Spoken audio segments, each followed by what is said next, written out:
If you have shrubs next to your flower beds and you notice that the shrubs are hanging over the flower bed, you want to cut some of those branches off, because this is only going to shade the plants in that bed, and you don't want the shrub to take the sun away from the plants that you're going to plant in the bed.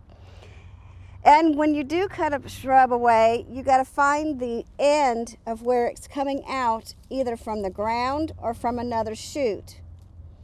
And you cut it at that point. This one here.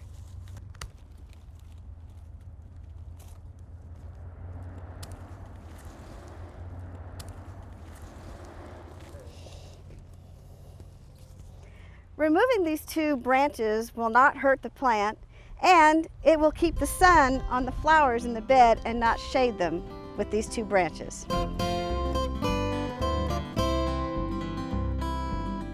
Thanks for watching. We have other quick tips. Just subscribe below.